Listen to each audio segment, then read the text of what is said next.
the Crimson Curse. In a secluded town nestled between misty mountains and shadowy forests, there lived a quiet young woman named Alira. Known for her beauty and aloofness, she was often seen wandering alone with her long white hair flowing behind her like a ghostly veil. The villagers whispered tales of her lineage, of dark blood and ancient promises.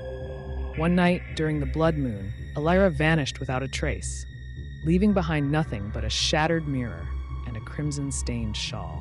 Months passed, and strange occurrences began to plague the town. Livestock were found torn open, drained of blood. Children spoke of a pale figure in white lurking near the woods, eyes glowing and mouth twisted in an eternal snarl. The elders feared the old curse had returned, a curse that was bound to Alira's bloodline, one forged centuries ago with a forbidden pact made under a blood-red sky. The truth was far more sinister. Alira had not vanished. She had been taken. Enticed by a glass of wine offered by a stranger cloaked in shadow, she had unknowingly consumed the blood of the damned. It was not mere wine, but a ritual drink that awakened the ancient beast within her. Her body convulsed, her mind split, and her soul was devoured by the hunger that came with the curse. She became a vessel for the Crimson Queen, a demonic entity once banished by fire and steel. Now, Alira was no more. In her place stood a creature of horror, her face disfigured and rotting, her eyes lifeless yet aware. Blood oozed from her mouth, not from wounds, but from the never-ending thirst that clawed at her insides.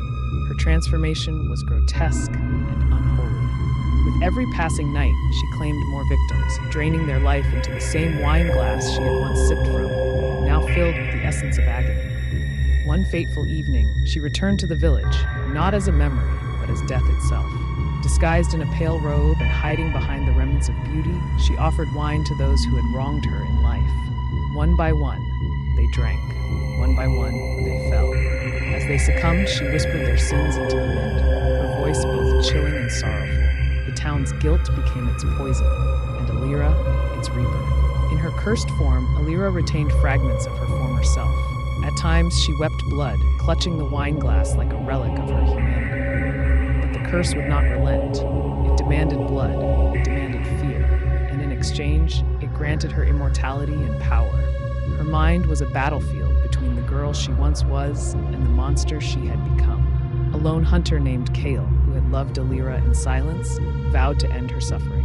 With a blade blessed in the silver of the moon and ashes of her ancestors, he tracked her through ruins and tombs. But when he finally faced her, he hesitated. In her lifeless eyes, he saw a flicker of recognition. She reached for him, trembling, but the curse screamed in hunger.